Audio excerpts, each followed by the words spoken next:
নমস্কার বন্ধুরা, সবাইকে স্বাগত জানিয়ে আজকে আমি আরেকটা ভিডিও নিয়ে এসেছি। আজ আমি বানাবো পালং শাকের পরোটা।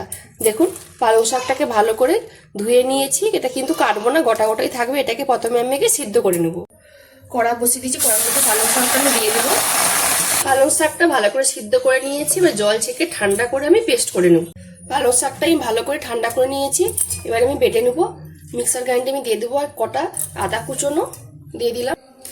2 চামচ মতো আমি একটু চিনি দেব, পরিমাণ মতো নুন দিয়ে দেব। ভালো করে পেস্ট করে নেব। আলু আমি আগে থেকে সিদ্ধ করে নিয়েছিলাম।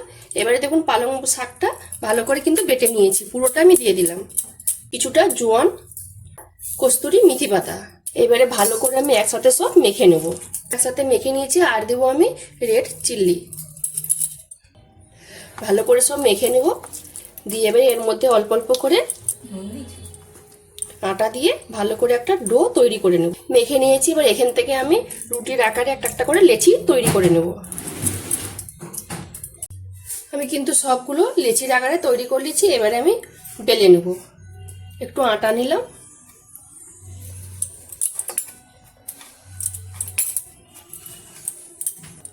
রুটির মতো বেলে নিয়েছি। দিয়ে এবারে আমি ফোল্ড করে নেব, দিয়ে পরোটার আকারে সব তৈরি করে নেব।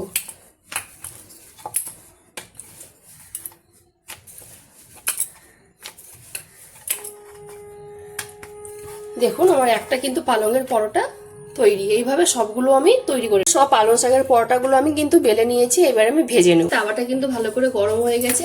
এবার আমি একটা পরোটা দিয়ে দিলাম।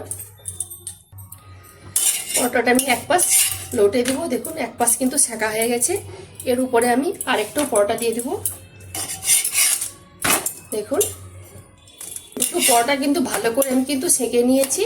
এবারে এর মধ্যে আমি ঘি দিয়ে দেবো 1 চামচ। আপনারা কিন্তু সাদা তেল দিয়েও ভাজতে পারে। এই ভালো করে আমি কিন্তু ভেজে নেব। এইভাবে সব পরোটাগুলো আমি ভেজে নেব। এগুলো আমার ভালোভাবে কিন্তু সেঁকা হয়ে গেছে। এবারে আমি জায়গাতে তুলে নেব।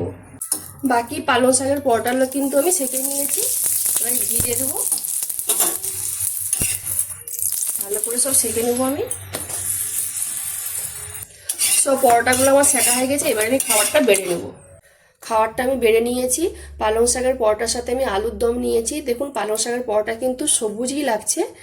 আর এই পালং শাকের পরোটা কিন্তু খেতে সত্যি ভালো লাগে। আপনারা নিরামিষের দিন এরকমভাবে বানিয়ে খাবেন। যদি ভালো লেগে থাকে তাহলে আমাকে অবশ্যই কমেন্টে জানাবেন। যেসব বন্ধুরা আমার রান্নার ভিডিও দেখতে পছন্দ করেন তারা আমার পেজটাকে লাইক, কমেন্ট, শেয়ার করবেন। যারা ইউটিউব চ্যানেল থেকে দেখছেন তারা সাবস্ক্রাইব করে পাশের ঘন্টাকে ক্লিক করবেন। সবাই ভালো থাকুন, সুস্থ থাকুন আর সাবধানে থাকুন।